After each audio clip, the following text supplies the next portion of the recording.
Descargo de responsabilidad, no soy el autor de esta historia, y dejaré el link de la historia original en la descripción. Disfruten el fic y tengan un buen día. Capítulo 27. Cuando alguien viola un contrato mágico, tanto los directamente involucrados en él como el propietario de la piedra angular en la que está registrado, sienten un ligero cosquilleo. Fue esa incomodidad la primera señal que tuvo Sylvester de que algo andaba mal, y por un instante rezó a los dioses para que, fuera lo que fuese, no involucrara a los hijos de su hermano. Es decir, podría haber sido el contrato mágico de cualquiera el que se violó. Esta plegaria fue inmediatamente rechazada cuando Bonifacio gritó Rosemine a todo pulmón y salió corriendo del gran salón a toda velocidad, sin apenas abrir la puerta al salir, sino más bien atravesándola de golpe. Todos los caballeros con edad suficiente para haber servido bajo el mando de Bonifacio, aquellos entre los 40 y los 70 años, desenvainaron sus armas y lo siguieron sin dudarlo, todos ellos ataviados con sus mejores galas. Sylvester, Elvira, sus guardias y Brigitte seguían de cerca a la multitud de damas y caballeros elegantemente vestidos, quienes obedecían a su líder sin cuestionarlo. La preocupación de Sylvester aumentó al darse cuenta de que no se dirigían al dormitorio de las mujeres, sino a la sala de juegos de los niños, y al oír sonidos violentos a lo lejos. Cuando llegó, la situación ya era un desastre. Dos hombres quedaron con la cabeza completamente destrozada por los puños de Bonifacius, y otro recibió una patada tan fuerte en el pecho que le hundió la caja torácica y lo dejó medio enterrado en la pared. El hombre con el torso destrozado era el conde Elton, uno de los eruditos de Verónica. En cuanto a los hombres sin cabeza, Sylvester solo podía conjeturar. También había dos mujeres guardias en el suelo, agarrándose las manos de heridas en el estómago que sin duda eran de arma blanca, y otro hombre al que le faltaba una mano. Esos ataques no parecían obra de Bonifacio. En cuanto al resto, estaban atados con bandas de luz, demasiado asustados para defenderse, mientras los niños lloraban en un rincón. Todos, excepto Wilfried, que abrazaba a una inconsciente Verónica. En otro rincón se encontraban Rierda y Angélica, protegiendo a Elfrieda y a una inconsciente Rosemine. Al ver aquello, Sylvester comprendió bastante bien lo que acababa de suceder y deseó que hubiera habido menos supervivientes de la masacre de Bonifacius. Que murieran en el fragor del momento sería mejor que lo que probablemente estaba por venir. Mi señor, fueron ellos. Ellos fueron quienes atacaron a Lady Verónica, gritó una de las sirvientas de Verónica, señalando con la cabeza hacia el grupo de Rosemine. Eso no fue lo que pasó.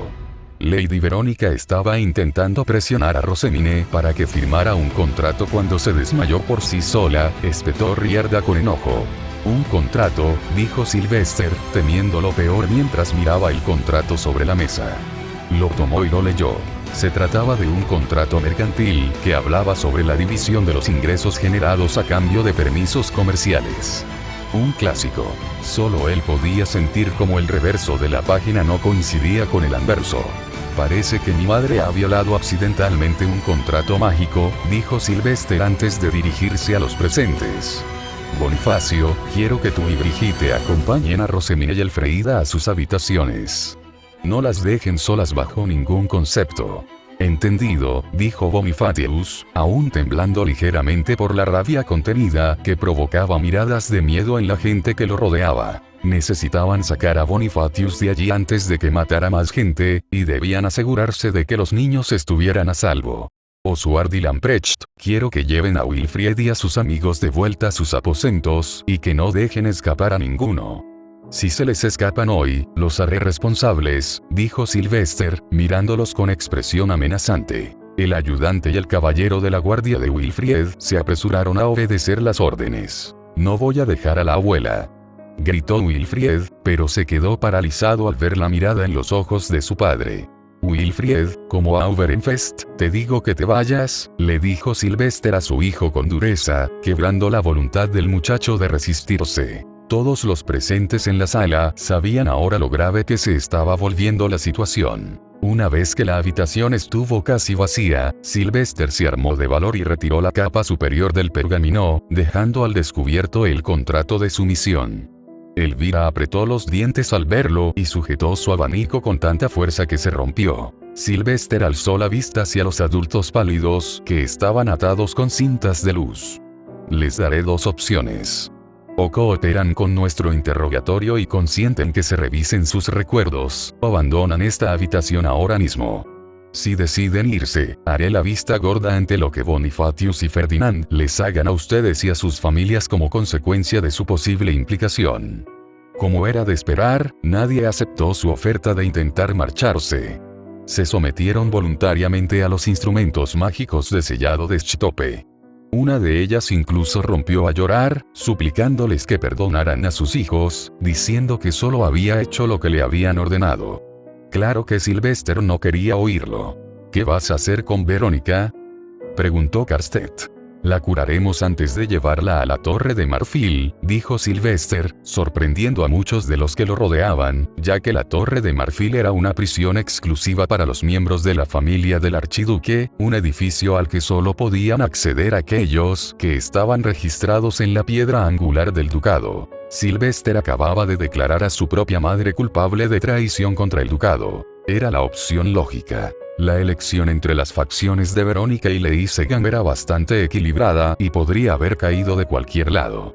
Básicamente tenían la misma fuerza, ya que la facción de Verónica contaba con más gente, mientras que la de Lady Segan poseía más territorio.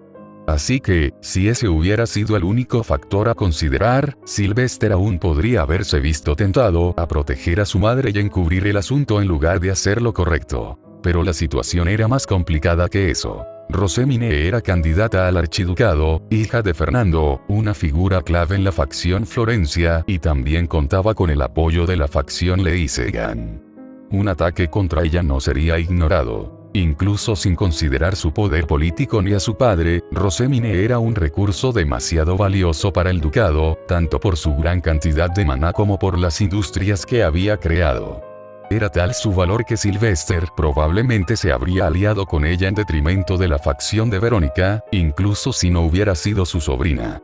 Una vez que se sumaron todos los demás factores, la respuesta sobre qué hacer se volvió obvia. Sylvester se odiaba a sí mismo por lo simple que era la pregunta, y el hecho de que todos a su alrededor le aseguraran que no echarían de menos a la mujer no le hacía sentir precisamente mejor. Su esposa, Florencia, odiaba a Verónica desde hacía años por la forma en que la llamaba forastera, a quien no se le podía confiar la educación del futuro archiduque de Ehrenfest, antes de autoproclamarse tutora de Wilfried e impedirle incluso darle un beso de buenas noches a su hijo mayor. Este asunto había sido motivo de fricción en su matrimonio, por lo demás perfecto, y Sylvester intentaba mantener la paz, pero al hacerlo terminaba en una situación muy difícil. Florencia se alegró de que Verónica se hubiera ido. Lo mismo le ocurrió a Elvira, a quien habían amenazado con que su hijo mediano actuara como caballero de la guardia de Wilfried, básicamente manteniéndolo como rehén. Carstedt la odiaba por haberle obligado a casarse con su segunda esposa, quien acosó a la mujer que él realmente amaba hasta llevarla a una muerte prematura. Fernando. La lista de quejas era interminable e incluía probablemente una docena de casos de intento de asesinato. Casi todos los que eran cercanos a él deseaban la muerte de Verónica. Pero aún así, era su madre. Y él también la odiaba. La odiaba por lo que les había hecho a las personas que amaba, y la odiaba por haber arruinado todo su esfuerzo por unir a las tres facciones bajo su mando. Ahora, por su culpa, el ducado estaba en ruinas. Era su hijo. Ella había sido tan amable con él mientras crecía y lo había criado con amor y él la odiaba. La culpa le oprimía profundamente. Sinceramente, Sylvester culpaba a su padre de todo esto. Fue culpa suya por permitir que Verónica hiciera lo que quisiera mientras él vivía. Ella estaba demasiado acostumbrada a su estatus como esposa del archiduque y ni siquiera se percató de su muerte, convirtiéndose así en una simple archinoble. La mayoría de sus crímenes contra las personas que le importaban habían ocurrido antes de que Sylvestre se convirtiera en archiduque, y Sylvestre no podía enmendarlos sin que se interpretara como una abierta oposición a su facción. ¿Se encuentra bien, joven amo?, preguntó Riarda al entrar en el despacho de Sylvester y ver su cabeza sobre la mesa y una expresión de profunda tristeza en su rostro. una expresión que solo permitía ver a quienes eran verdaderamente cercanos a él. Sobreviviré, admitió débilmente. Aunque todavía no he recibido ningún mensaje de Fernando, lo cual me asusta un poco. Sabía que el contrato mágico se había roto y debería haberme enviado el mensaje, a menos que ya estuviera dormido o algo así. ¿Le has enviado algún mensaje para informarle?, preguntó Riarda. Por supuesto que no. Quería retrasar este desastre lo máximo posible. Ya era bastante malo vigilar a Bonifacio, que al menos no se separaba de las chicas por el momento. No necesitaba que Fernando desobedeciera un decreto real para dar caza a quienes amenazaban a sus hijas en las calles. ¿Qué haces aquí? ¿No se supone que deberías estar con los niños?, preguntó Sylvester para cambiar de tema. La princesa Elfrida nos echó anoche, dijo Riarda en voz baja. Nos echó a Lady Brigitte y a mí amenazándonos con lanzar hechizos de maná de su anillo. Ahora mismo, se niega a dejar que nadie, salvo Bonifacius, Elrisa y Angélica, se acerque a Rosemine. Amenazó con matar al médico del castillo si se atrevía a tocarla y no permite que tomen ninguna poción que no sea la que su padre les había dado antes de irse. No creo que te deje acercarte a ella. Fernando le había confiado a Bonifacio la custodia de las niñas como guardaespaldas, y Elvira también había recibido el visto bueno cuando fue nombrada madrina. En cuanto a Angélica, se había interpuesto entre las niñas en lo que probablemente era una muerte segura para ella, ganándose así cierta confianza. Para Elfrida, esas tres personas, junto con los sirvientes personales de su padre, eran ahora las únicas en las que podía confiar en todo el mundo de la nobleza, pues había confiado demasiado y había sufrido las consecuencias. Ahora, no quería saber nada del mundo de los nobles. Solo quería volver a casa con su hermana pequeña. De vuelta a donde se sentía segura. En cuanto a Sylvester, fue su madre quien lo hizo. A ojos de la muchacha, ya no se podía confiar en él. Incluso a Karstedt, hijo de Bonifacius y esposa de Elvira, le negaron la entrada, pues era la mano derecha de Sylvester y le era más leal a él que a su esposa. Brigitte, que había sido su guardia durante aproximadamente un mes, fue expulsada porque su lealtad estaba con su hogar, no con ellos. Riarda, que se comportó como una sirviente ejemplar y no les advirtió del peligro una vez que ellos expresaron sus deseos, también fue vista con recelo. Elfrida ya no podía confiar en ellos. Bienvenido al mundo de la aristocracia. Fue una experiencia aterradora para todos, dijo Sylvester, pensando en cómo Florencia había pasado la noche con Milfried para consolarlo, o tal vez para regocijarse por la derrota de la malvada bruja abrazando a su hijo perdido. Elfrida y Rosemine no tenían motivos para temer, siempre y cuando la gente actuara con racionalidad. Sylvester no entendía qué le pasaba por la cabeza a su madre para creer que saldría impune creando un contrato de sumisión a sus espaldas, usando su sello para ello. Incluso si lo hubiera logrado, tarde o temprano, Ferdinand se habría enterado y no lo habría aceptado sin más. El hecho de que llevara el sello de su archiduque no le hacía justicia a Sylvester, y Elfrida, con su pasado como comerciante, sabía que un contrato así tendría que involucrar a un archiduque en algún momento. Alguien de entre los eruditos de Sylvester debió haber dejado entrar a la mujer en su despacho para usarlo mientras él estaba fuera, o bien lo sacaron ellos mismos, aunque no podía estar seguro de cuándo ocurrió. Se escapaba de la oficina mucho más de lo que debía. Tendré que disculparme conmigo mismo cuando Rosemine se recupere, dijo Sylvester con un suspiro. Por lo que entiendo, se desmayó por agotamiento físico debido a su mala salud, y no por usar demasiado maná. Ahora tiene muchísima fiebre. Tiene antecedentes de desmayarse en las fiestas de té de Elvira si no se le permite descansar y mantenerse en pie desde temprano. El día anterior fue demasiado para ella, explicó Riarda. Me dijeron que no esperara que se recuperara en 3 días. Si no fuera porque trasladarla en su estado actual era imprudente, probablemente ya la habrían llevado de vuelta a la finca de Fernando y todas sus defensas mágicas se habrían activado como si se estuvieran preparando para la guerra. En cambio, Tulisa llegó al castillo con sus padres plebeyos, con suficiente comida para 2 semanas, debían estar seguros de que no estaría envenenada, y una gran pila de libros de Fernando sobre defensas mágicas, y ahora ella y Elfrida estaban atrincherándose en la habitación de Rosemine. Esperemos que se recuperen de esto, una vez que Ferdinand regrese para aclarar las cosas, dijo Sylvester con un suspiro cansado. Por ahora, solo podía esperar y ocuparse de todos los cómplices del crimen. Puede que la facción de Verónica deje de apoyarlo después de esto, pero en su estado actual, en el que pronto quedarán debilitados, al menos no representarán una amenaza. No hay mal que por bien no venga. No podía creerlo. No podía creer que su propio hijo la traicionara de esa manera. Lo hice por ti. Todo lo que hice, lo hice por ti. ¿Cómo pudiste tratarme así?, gritó Verónica sentada en su celda, sumida en su miseria, hasta que una voz la sacó de su mezquino estado de ánimo. Pensar que la gran Lady Verónica sería encontrada llorando. Y yo que creía que no tenías emociones. Una voz familiar y escalofriante resonó en la mujer, provocándole un escalofrío que la hizo saltar de su asiento y volverse hacia los barrotes de su celda, donde Fernando la miraba con una mirada gélida. ¿Cómo? Estabas en Klassenberg por decreto real.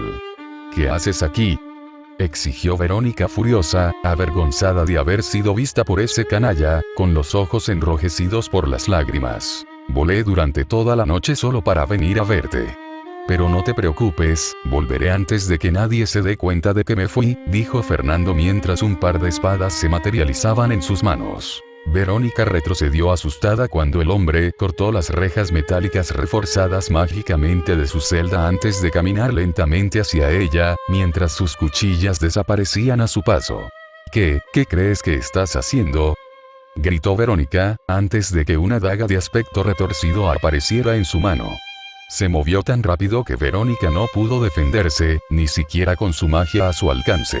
La hoja se clavó en su hombro y ella dejó escapar un grito desgarrador. Rompiendo las reglas, dijo Ferdinand mientras una sensación nauseabunda inundaba el cuerpo de Verónica y ella retrocedía tambaleándose. Tú, no te saldrás con la tuya. Verónica siseó, con lágrimas nuevas en los ojos, pues por primera vez en su vida sintió un dolor físico real. Qué curioso, estoy demasiado enfadado para que me importe, dijo Ferdinand, con los ojos brillando con un resplandor plateado como el acero. La daga retorcida desapareció de su mano, reemplazada por una gran espada con una hermosa empuñadura dorada y una piedra fey de color rojo rubí fusionada con la hoja. La espada trajo consigo a un niño de otro mundo, y el hielo comenzó a formarse a su alrededor. Fernando clavó la espada en el estómago de Verónica antes de que pudiera pronunciar palabra, y Verónica experimentó lo que era ser congelada viva, un último grito de dolor, miedo e ira congelado en su rostro mientras el hielo la envolvía. Un hielo que jamás se derretiría, salvo por el poder de una diosa de la primavera. Que esto sirva de lección a todos aquellos que quieran hacer daño a mis hijos.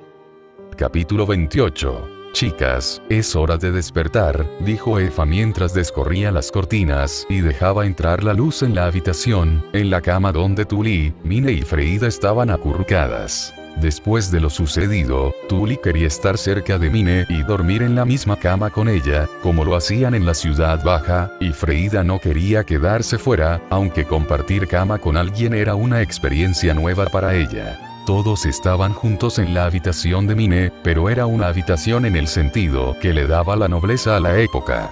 Es decir, más grande que la mayoría de las casas de la gente común, con 5 habitaciones contiguas para el servicio, un baño, un comedor, una sala de reuniones y una cocina. Era unas 10 veces más grande que su antiguo apartamento en las afueras de la ciudad baja. Había espacio de sobra para que las niñas, Eva y Gunther, los 2 cocineros personales de las niñas, la doncella personal de Freida, Angélica y Lord Bonifatius se alojaran cómodamente.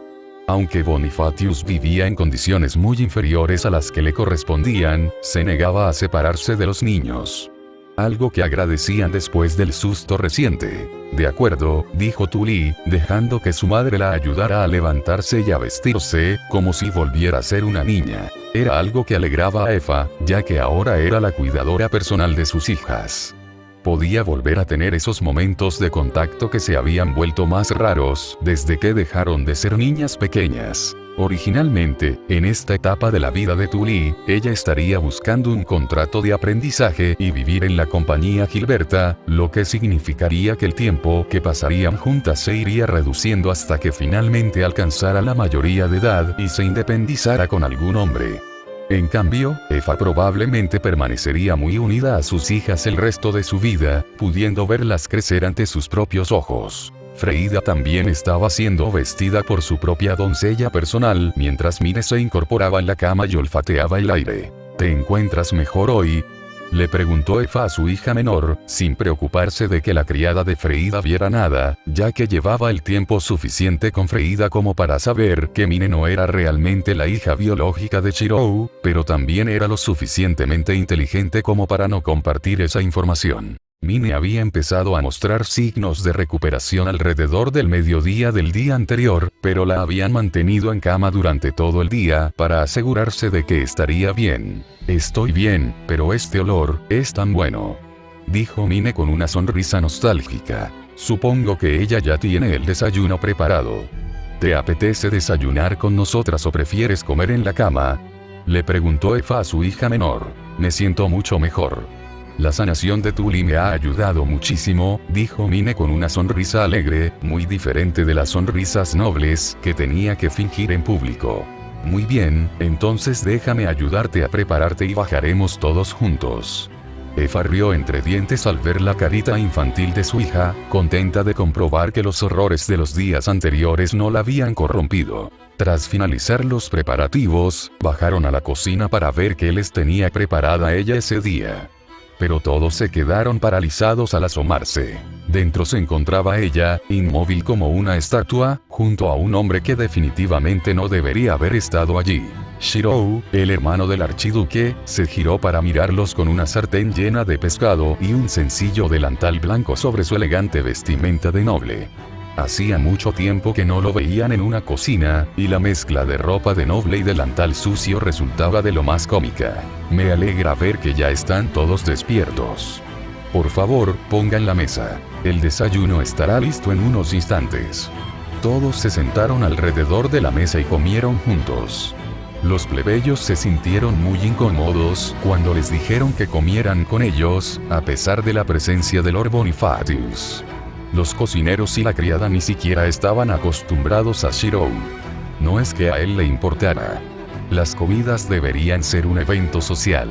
Padre, ¿cómo lograste atravesar todas nuestras defensas?, preguntó Freida a Shirou, quien le dedicó una leve sonrisa. A Shirou le recordó cuando Yuri se enfadaba por las bromas y trataba de encerrarse en su habitación con magia. Siempre le había parecido adorable verla intentar mantener a su madre y a Shirou alejados. Hiciste un buen trabajo organizándolos con tan poco tiempo, pero eres demasiado joven para impedirme el paso si quiero participar, dijo Shirou, bromeando con la chica. Antes de que su rostro mostrara preocupación, las fans solo me pudo decir que fuiste atacada y que Verónica fue encarcelada. Así que, por favor, cuéntame qué pasó y qué contrato te obligaron a firmar. Shirou se asustó muchísimo al sentir que se activaba el contrato mágico y corrió a casa lo mejor que pudo sin pasar por un círculo de teletransportación ni por una de las puertas fronterizas, ya que están vigiladas y alertarían a la gente de su llegada. Llegó a su villa sin que nadie supiera que había regresado y habló con las fam, quien solo pudo informarle que se había producido algún tipo de ataque contra Mine y Freida y que Verónica había sido encerrada en la Torre de Marfil. Suponiendo lo peor, Shirou había optado por Rulebreaker para anular el contrato que les habían hecho firmar, pero eso solo habría funcionado si Verónica formaba parte de él. Era muy posible que la mujer no estuviera directamente involucrada y que Rulebreaker no funcionara. Algo que no se le ocurrió hasta después de haberle clavado la espada de Wigeliev en el pecho a la vieja bruja, congelándola criogénicamente momentos antes de su muerte inminente, dejándola técnicamente viva e impidiendo que su alma abandonara su cuerpo y posiblemente volviera al ciclo de la reencarnación. ¿Qué había llevado a Shirou a recurrir a un método tan brutal contra la mujer? No estaba seguro. Estaba tan furioso que no pensaba con claridad. No se había sentido así desde el ciclo de sueños de los Vengadores y el abuelo de Iria, y le preocupaba un poco que el maná del Grial corrupto aún pudiera estar afectándolo después de todo este tiempo. Creía que ya lo había superado. Había que silenciar a la mujer después de que Shirou irrumpiera para usar Rulebreaker contra ella, pero existían mejores maneras de hacerlo. Maneras que harían parecer más una fuga que una muerte. Aunque eso podría haberle causado más problemas a Sylvester, si la gente pensaba que la había dejado escapar. No es que congelarla viva no tuviera sus ventajas. Si algún tipo de magia se activaba en el momento de su muerte, eso ya no ocurriría. Además, seguía produciendo maná, aunque lentamente, y aún podía usarse como fuente de energía.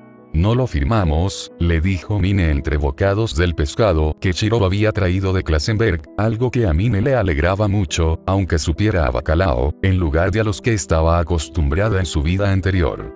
Me di cuenta del contrato de sumisión antes de que fuera demasiado tarde. Ya veo. Eso es bueno. Dijo Shiro con un suspiro de alivio. Lo siento. No pude protegerlos, dijo Bonifacio con tristeza. ¿Cómo fue que alguno de ustedes se puso en contacto con esa mujer? Les preguntó Shiro, queriendo saber toda la historia. Y se lo contaron poco a poco.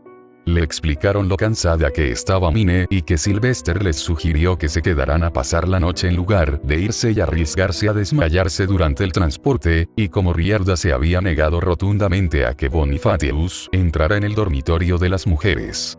Luego hablaron de su encuentro con Verónica y de sus primeras impresiones sobre ella, y de cómo los engatusó diciendo que quería una reunión de negocios. Las chicas ya habían asistido a reuniones de negocios con el líder de una facción, así que pensaron que sería igual que con Elvira. No se habían dado cuenta de que Verónica estaba completamente loca. Lord Sylvester fue quien sugirió que nos alojáramos en el dormitorio de mujeres. Fue Riarda, a quien él nos asignó, quien ahuyentó a Bonifacius. Y los contratos de sumisión mágica requieren el sello del archiduque para funcionar, dijo Freida temblando. Tenía lágrimas en los ojos. Confiamos en él. No puedo creer que confiáramos en él. Dudo que Sylvester estuviera detrás de todo esto, dijo Shiro, sorprendiendo a las chicas. ¿Todavía confías en él? Preguntó Mine, curiosa. Lo lanzaré tan lejos como pueda, y eso es una distancia considerable, y él lo sabe, respondió Shiro. Sylvester sabía del contrato mágico entre nosotros que castigaría a cualquiera que intentara obligarte a firmar un contrato de sumisión. De hecho, si hubieras firmado ese contrato, Verónica podría haber muerto al instante, en lugar de solo resultar herida. Y si Sylvester hubiera sido quien sellara el contrato, él también habría resultado herido. Eso no significa que no haya contratado a alguien para que lo hiciera por él, o que no haya manipulado a Verónica para deshacerse de ella, pero él es el archiduque y había pruebas más que suficientes para encarcelar a su madre antes de esto. Que él esté involucrado de alguna manera no tiene sentido. ¿Es eso cierto? Dijo Freida, encogiéndose al darse cuenta de que tal vez había enfadado al archiduque sin motivo alguno. Un momento, ¿por qué había pruebas suficientes para encarcelarla? Preguntó Tully. Por haber colaborado con Besewanst para estafar a la facción Leisegan y robarle sus bendiciones de primavera. Ya te lo dije en el templo, dijo Shiro, preguntándose si no le habían prestado atención entonces. Cierto. Recuerdo algo así, dijo Mine, avergonzada. Había olvidado casi todo lo que había sucedido en aquella conversación, salvo la mención de la biblioteca del templo y la habitación secreta que había en ella. Pero sobre todo, la biblioteca en sí. ¿Pero por qué Verónica nos atacaría así? La facción de Verónica y la facción de Leisegan eran enemigas mortales. Se supone que nuestra facción, Florencia, es básicamente neutral. Verónica era una chiflada paranoica que creía que yo intentaba arrebatarle el puesto de Auba a su hijo, y tenía una personalidad un tanto malvada además, estoy bastante seguro de que quería a Sylvester de una forma poco maternal, si me entiendes, dijo Shiro con incomodidad. Espera, ¿qué? Dijo Bonifacius, desconcertado, antes de que una expresión de horror cruzara su rostro. Dios mío, pobre Wilfried. Si lo que Shiro había dicho era cierto, aclararía muchas cosas. Bonifacius recordaba la forma poco femenina en que Verónica acariciaba la mejilla de Wilfried, pero hasta ahora no se había dado cuenta de lo que significaba. Voy a tener que hablar con Florencia sobre esto. Las expresiones de horror también cruzaron los rostros de Gunther y Eva, mientras que Freida y Tully eran niñas demasiado ingenuas para comprender lo que Shiro estaba insinuando. ¡Qué asco! Dijo Mine, haciendo una mueca al recordar que Wilfried se parecía muchísimo a una versión infantil de Sylvester. ¿Por qué no nos avisaste? Sinceramente, ni se me ocurrió que pudieras no saberlo. Que Verónica sea peligrosa es de sentido común entre la nobleza. Igual que todo el mundo sabe que Eugelieve es peligrosa, admitió Shirou. Era improbable que un solo noble en todo el país no hubiera oído hablar de los esfuerzos que Verónica había hecho para asegurarse de que Sylvester se convirtiera en archiduque. Lo siento. Si me hubiera dado cuenta de que no lo sabías, te lo habría dicho. ¿Por qué Riarda no nos avisó cuando la vio? Preguntó Freida, intentando seguir enfadada por lo sucedido. Riarda es una dama de compañía que sigue las reglas al pie de la letra, dijo Bonifacius, defendiendo a la mujer. Si hubieran estado en privado, te habría advertido, pero en público, y jamás cuestionará a su amo. En el momento en que manifestaste tu deseo de asistir a esa reunión, Riarda estaba obligada por honor a no cuestionar tu decisión. Si una dama de compañía contradice a su amo, daña su imagen pública. Oh, dijo, desanimada aún más al comprender que era culpa de ellos. Tendré que disculparme con ella. Espero que aprenda la lección y deje de comportarse como una sirvienta todo el tiempo. Su obsesión con la reputación de su amo ya le ha costado la vida a algunas personas, dijo Shirou. ¿Hay alguien más por quien debamos preocuparnos? Preguntó Tu Li. Todos los nobles, en general, de una forma u otra, aunque especialmente la facción de Verónica, dijo Shirou, lo que provocó que las chicas se mostraran preocupadas. La mayoría de los nobles no representarán una amenaza para su bienestar, pero intentarán manipularlas para conseguir lo que quieren. Así que no tienen que preocuparse por su seguridad, siempre y cuando no desentierren sus secretos, les dijo Shirou para tranquilizarlas. Los nobles no suelen actuar de forma irracional y hacen todo por su propio beneficio y el de su territorio.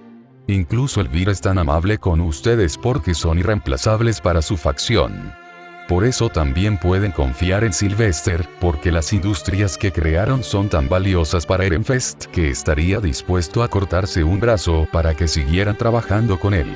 Los únicos nobles que podrían hacerles daño físico son aquellos que están tan mentalmente enfermos como Verónica. Desafortunadamente, casi toda la facción de Verónica pertenece a cierto grupo de edad. Todos ellos están mentalmente enfermos. Gritó Mine con incredulidad. Verónica tenía la costumbre de obligar a los miembros de su facción a darle sus nombres al alcanzar la mayoría de edad, dijo Shirou con disgusto, recordando viejos informes de Justus sobre cómo operaba la mujer. La ceremonia de entrega de nombres es una especie de contrato en el que quien da su nombre se convierte en familiar de quien lo recibe. Y debido a esa relación amo-sirviente, quien da su nombre no tiene más remedio que seguir cualquier instrucción que se le dé, y si el amo muere, también muere él.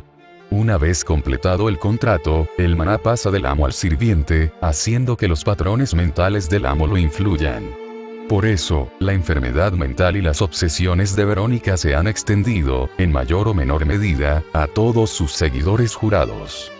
Probablemente tendremos que hacer una purga pronto, dijo Bonifacio, sin mostrarse muy contento. Este tipo de cosas son la razón por la que no quería ser archiduque. Brindo por eso, dijo Shirou, levantando su copa.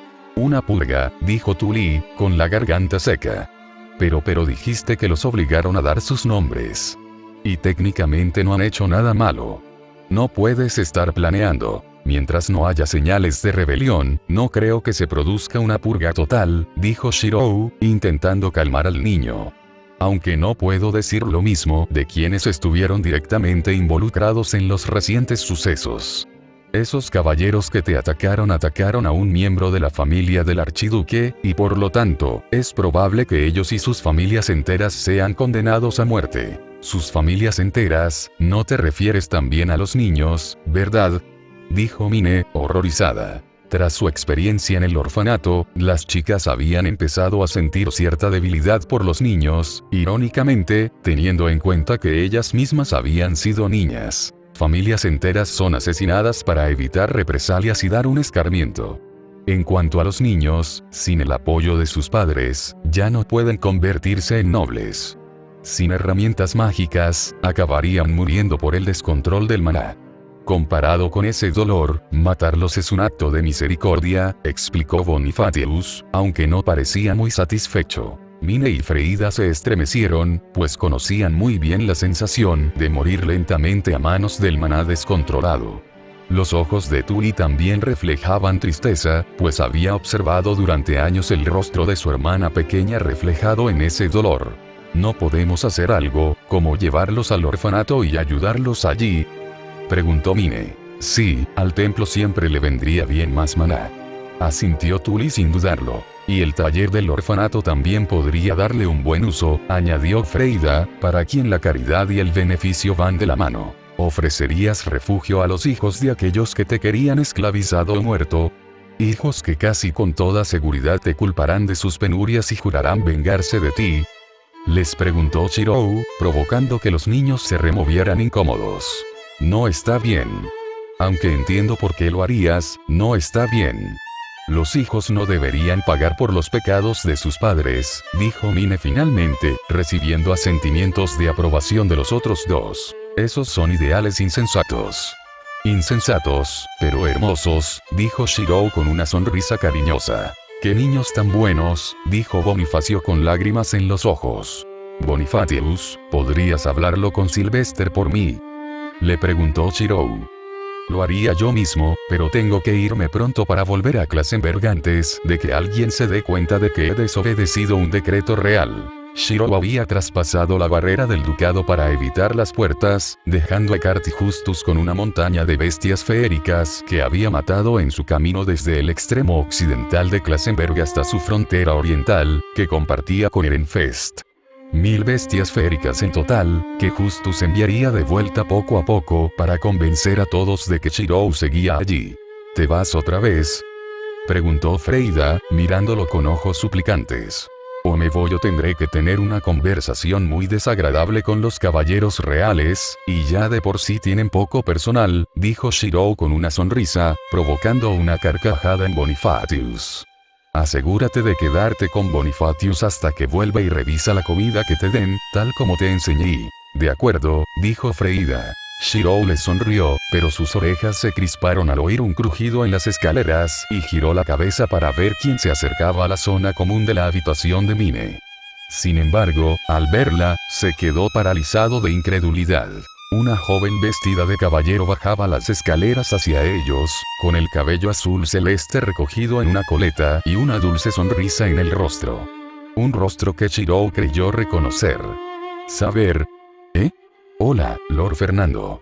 ¿Puedo pedir una bendición en agradecimiento por este encuentro fortuito, propiciado por los vibrantes rayos veraniegos de Leidenschaft, el dios del fuego?, preguntó la muchacha con una sonrisa amable, con una voz parecida a la que él conocía, aunque un poco más joven. Llámame Shirou. Y siéntate antes de que haga frío, dijo Shirou, invitando al niño a acercarse. Ya veo. Gracias por la invitación, dijo la chica, tomando rápidamente una silla y apilando su plato, sin parecer reflexionar demasiado sobre lo que Shirou había dicho. Ninguna reacción. No era ella, por mucho que se parecieran. Incluso la forma en que comían era la misma, una mezcla entre una dama elegante y una aspiradora humana. ¿Una amiga tuya? Sí, Angélica fue asignada como nuestra caballero escolta y nos protegió cuando los caballeros de Verónica nos atacaron, dijo Mine, presentando a la joven. Nos gustaría que se uniera a nosotros como caballero escolta de forma permanente. Ya veo.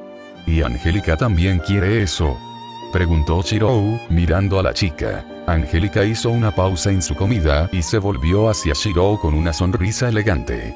Así es. Me gustaría que la dama Rosemine fuera mi maestra. ¿Lo sabes? Angélica asintió. Lord Bonifatius dice que un amo y su caballero deben complementarse y compensar las debilidades del otro. Con lo inteligente que es Lady Rosemine, no podría tener mejor amo. Espera, ¿acaba de llamarse a sí misma idiota? De repente, esa mirada vidriosa en sus ojos hizo que Shirou se preocupara. Sylvester contemplaba una escena que le helaba la sangre, mientras Verónica permanecía frente a él, congelada en vida. ¿Cómo ha podido pasar esto? Esa es la cuestión, dijo uno de los eruditos de Sylvester mientras observaba el cuerpo congelado de la mujer, sin tocarlo, como si temiera que la maldición se extendiera también a él. Nadie, salvo vuestra señoría, Lady Florencia, Lord Bonifacius y Lord Ferdinand, podía entrar en esta torre. Mi esposa estuvo con Wilfrid y Charlotte todo el día de ayer. Lord Bonifacius no se ha separado de los hijos de Fernando desde el incidente y Fernando está fuera del ducado, dijo Sylvester, negando con la cabeza. No hay nadie que pudiera haber hecho esto. Sylvester dijo eso, pero en el fondo estaba seguro de que tenía que ser Ferdinand. Sabía que era imposible. Fernando no podría haber vuelto a entrar en Ehrenfest sin usar un círculo de teletransportación o atravesar una de las puertas fronterizas, lo cual habría quedado registrado. También se habría registrado si alguien hubiera entrado o salido de la Torre de Marfil, cosa que nadie hizo. Era imposible que hubiera sido Fernando, pero ¿quién más podría haber sido? Castigo divino, exclamó con asombro un sirviente de la facción Leisegan. Verónica ofendió a Santa Rosemine y se ganó la ira de los dioses. Sylvester hizo una mueca al ver el culto que se estaba formando en torno a su sobrina, preguntándose qué diría Ferdinand al respecto. No había pasado ni una semana, pero los rumores sobre ella se extendían rápidamente entre la nobleza. Por otro lado, esto sin duda encaja con la imagen del castigo divino. Para quienes no lo sepan, Minnie simplemente descuida su salud por los libros, ya sea leyéndolos o creándolos, porque así es ella. En un momento de la historia, va a una biblioteca y se desmaya de la emoción que le producen los libros. Al despertar en su habitación, intenta arrastrarse de vuelta a la biblioteca, aunque todavía está demasiado enferma para mantenerse en pie, pero creció atrapada en un círculo vicioso. Si perseguía sus objetivos, su cuerpo débil la haría colapsar. Pero si no los perseguía, sus emociones se descontrolarían y su maná se desbocaría, lo que le causaría aún más daño. Así que no le quedó más remedio que seguir sus libros hasta que colapsara, o de lo contrario moriría.